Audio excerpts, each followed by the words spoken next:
Bem-vindos a mais uma conversa do Centro de Competências para a Informação Geoespacial. Hoje conversamos com Vasco Mantas, investigador e diretor do Laboratório de Observação da Terra da Universidade de Coimbra. O nosso convidado utiliza dados de observação da Terra, inteligência artificial e satélites para estudar alterações ambientais, eventos extremos e apoiar decisões estratégicas. Neste episódio vamos explorar ainda as aplicações práticas da informação geoespacial, o impacto para municípios e sociedade e o futuro da geoinformação em Portugal e no mundo. Vasco, obrigado por ter aceitado o nosso desafio e começo por lhe perguntar como é que a observação da Terra tem evoluído e que impacto é que esta evolução tem na forma como analisamos o território. Obrigado pelo convite, é um prazer estar aqui. A detecção remota e a observação da Terra, em particular, tem evoluído de uma forma incrível. Se pensarmos que temos os primeiros satélites operacionais, se calhar nos anos 60, estamos a falar de um domínio ainda relativamente novo, em termos tecnológicos, mas que nos últimos 10 anos tem assistido a uma evolução absolutamente incrível, sobretudo com um acesso ao espaço muito mais simples, ou muito mais,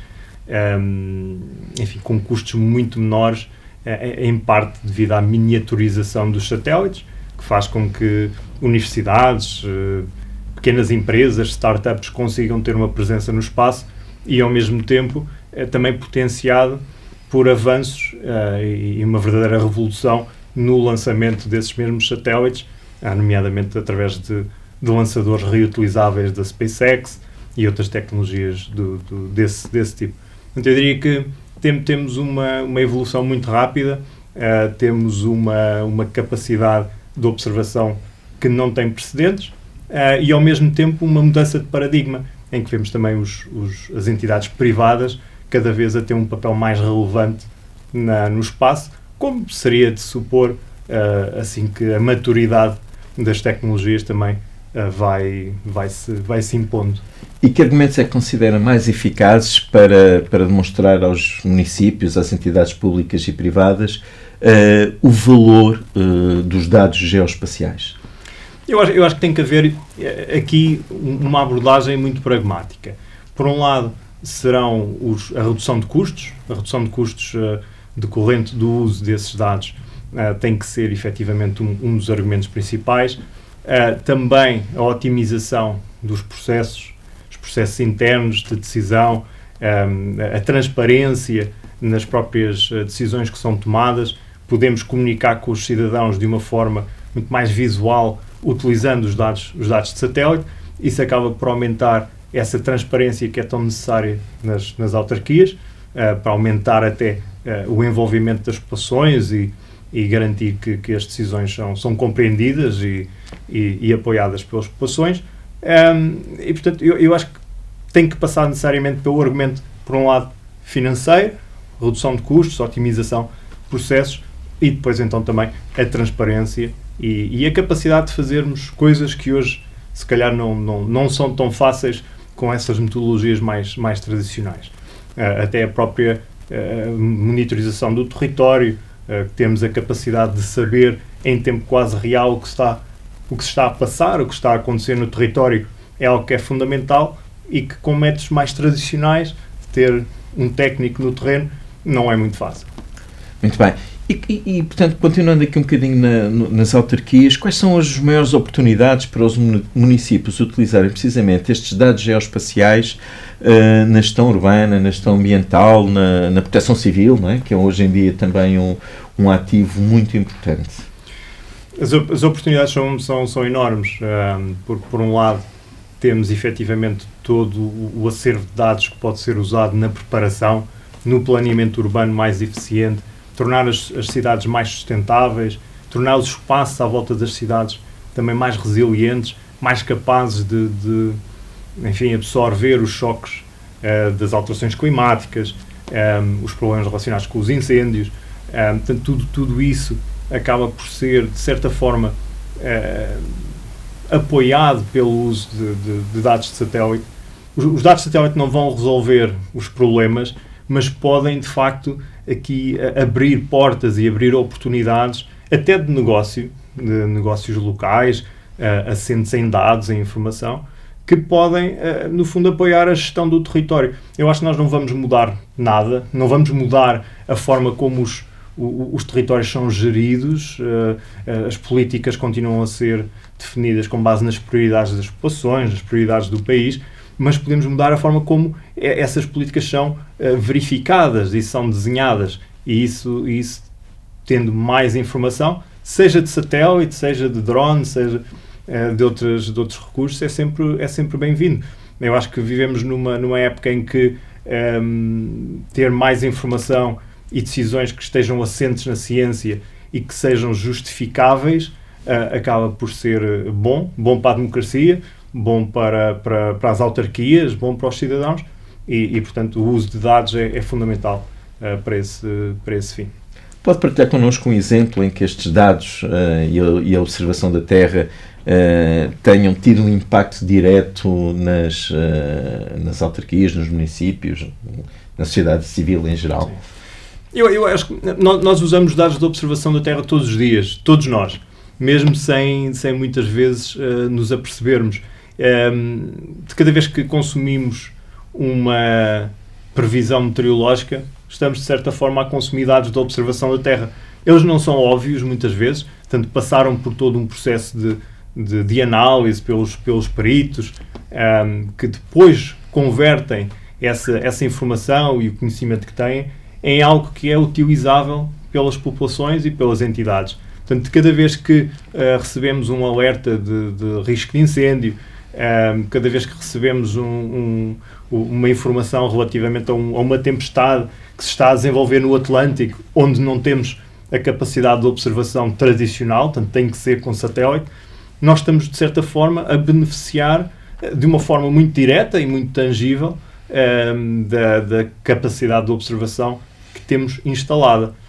Portanto, é muitas vezes nestas coisas que não são óbvias que o valor da detecção remota e da observação da Terra acaba por se manifestar. Aliás, eu acho que é bom quando nós não nos apercebemos do uso dos dados de satélite, porque quer dizer que eles já estão integrados nas operações das entidades, já estão integrados nos produtos e nos serviços, e portanto dessa forma vemos que há efetivamente valor a ser criado. E acho que é muito por aí. Não podemos pensar nos dados de observação da Terra apenas como um produto em si já final, em que nós olhamos para uma imagem e extraímos algo da observação dessa imagem, mas sim na sua integração em processos, em integração em produtos, em serviços. É algo que vemos muito, por exemplo, hoje, empresas do ramo da meteorologia, mas empresas privadas, é integrar dados de satélite para melhorar as suas previsões e a lançar as suas próprias constelações. E eu acho que esse é efetivamente um dos caminhos que esta revolução no espaço tem potencial. E nós iremos, provavelmente, beneficiar muito dessa revolução, portanto, tornar o espaço mais comercial, mais uma área de negócio, mais um domínio em que podemos desenvolver soluções que sejam realistas. Também não podemos continuar a pensar em soluções um bocadinho fantasiosas, quase de ficção científica. Temos que ser realistas, pragmáticos e ver se os dados vão ou não adicionar valor. Se não forem adicionar valor, então mais vale procurar outras fontes de informação. No âmbito do seu trabalho, que aplicações práticas é que destaca? Porque há um bocadinho esta ideia que a academia é muito teórico e não tem esta dimensão prática. Que exemplos é que nos pode dar de concretos que façam um match entre aquilo que está a fazer na academia e as suas aplicações na realidade do dia-a-dia? Sim, não, é verdade. Tem sempre que haver aquela componente de investigação fundamental, não é? É inevitável. E é assim também que criamos conhecimento que depois pode ser traduzido em soluções para a sociedade. No entanto, eu creio que é muito importante, principalmente para quem trabalha em observação da Terra, também ter esse diálogo com as entidades, diálogo com quem está a fornecer serviços e produtos ao público. Eu diria um exemplo que posso dar que me é... enfim, que gostei bastante em termos de implementação, foi um programa que está ativo ainda, que é o GPM Mentorship, que no fundo foi um programa que desenvolvemos com a NASA e que permitiu que mais de 300 especialistas, um bocadinho por todo o mundo, fossem formados no uso dos dados de observação da Terra, em particular dados relativos à precipitação. E eu refiro este projeto porque, no fundo, ao estarmos a dar formação a esses 300 especialistas, nós estamos a potenciar que esses especialistas, por sua vez, acabem por não só levar esses dados de observação da Terra para as suas instituições, para entidades um bocadinho por todo o mundo, de entidades de desenvolvimento, organizações de desenvolvimento, agências meteorológicas, agências de gestão da água, e portanto temos todo um conjunto de projetos depois que foram sendo desenvolvidos que acabaram por ser potenciados por esse programa que nós co-liderámos.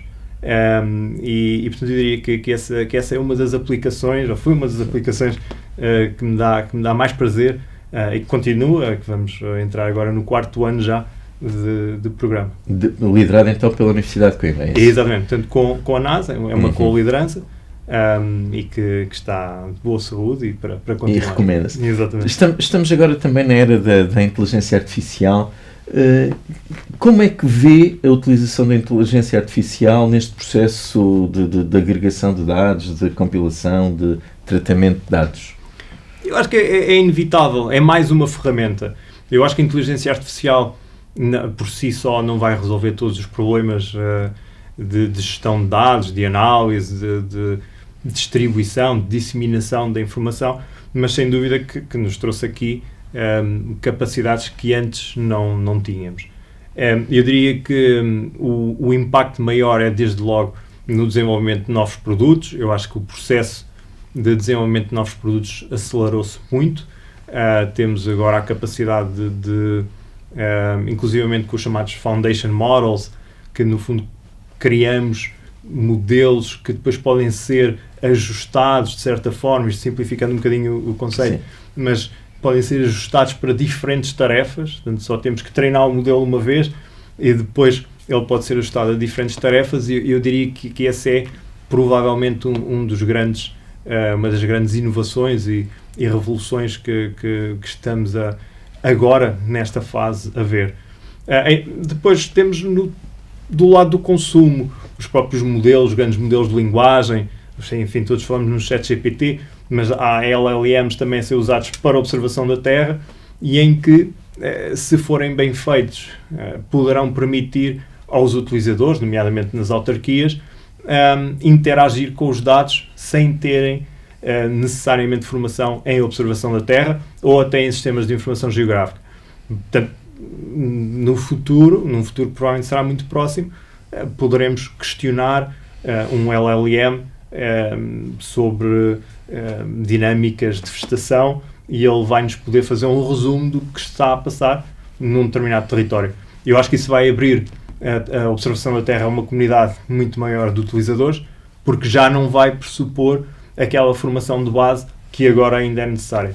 Então, eu diria que muitas das inovações vão passar por aí. Por um lado, nos grandes modelos muito robustos, muito complexos, mas que depois podem ser ajustados para diferentes fins e, ao mesmo tempo, depois do lado do consumo, tornar enfim, os produtos mais fáceis, baixar as barreiras de acesso que ainda são relativamente altas e com isso, enfim, verdadeiramente abrir a observação da Terra aos utilizadores.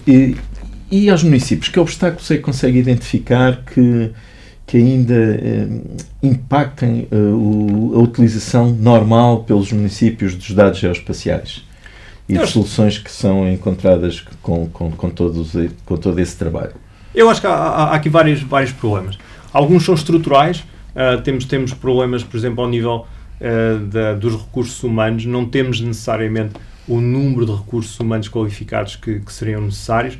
Esse é um problema estrutural que vai exigir até das universidades algum empenho para podermos, enfim, aumentar o número de técnicos que temos disponível no país.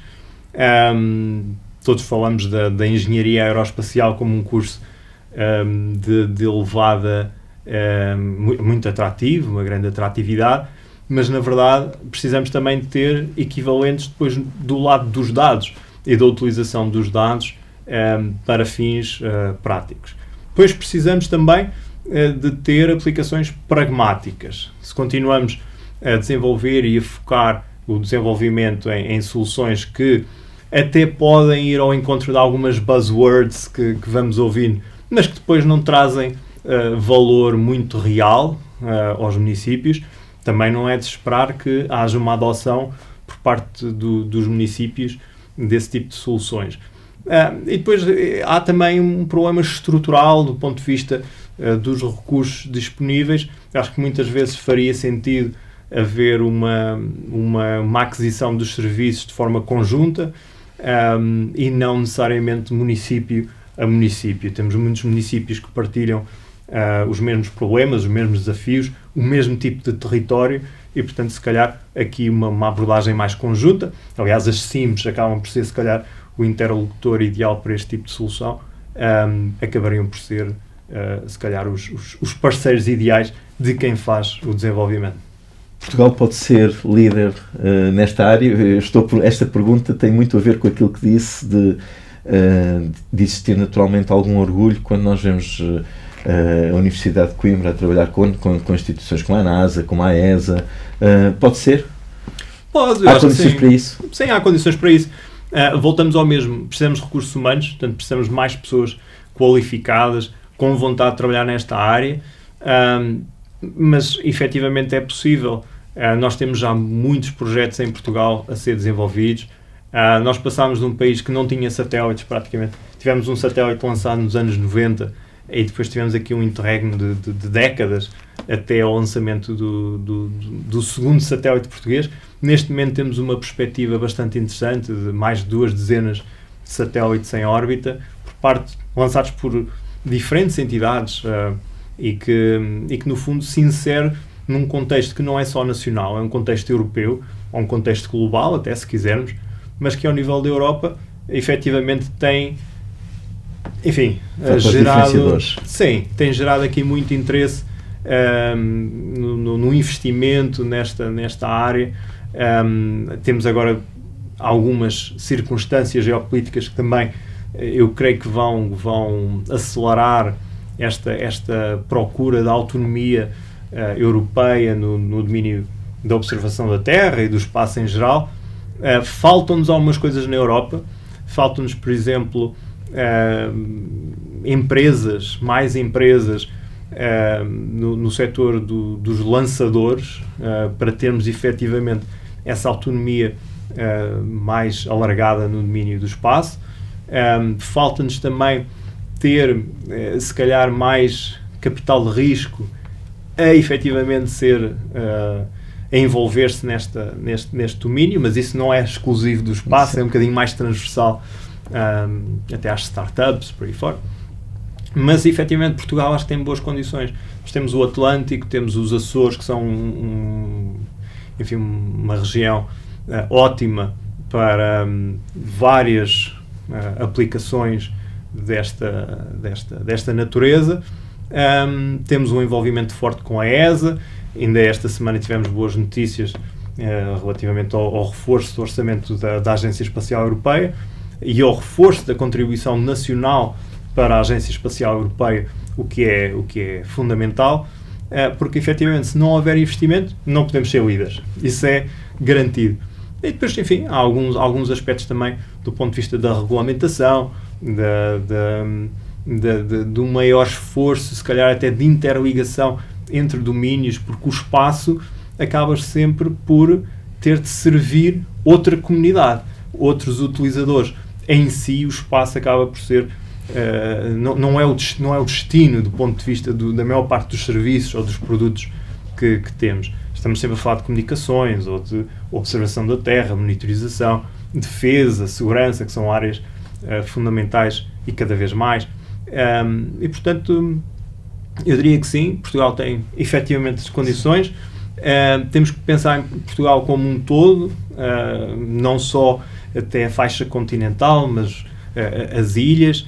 O interior tem também aqui um papel muito importante, ou o dito interior, que também é... Sim, o interior é um bocadinho relativo. Madrid é que é interior. Exatamente. Né?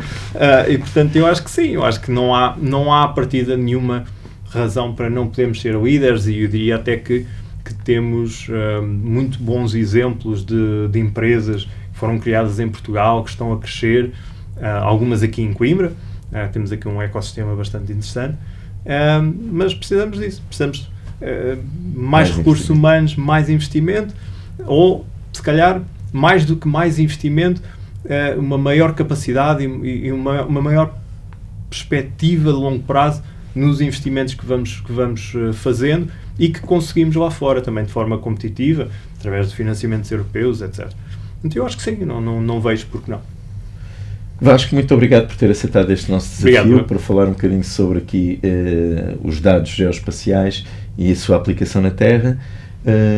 Espero que tudo corra bem no trabalho que desenvolve, e cá estaremos para novos desafios em breve. Obrigado. Obrigado.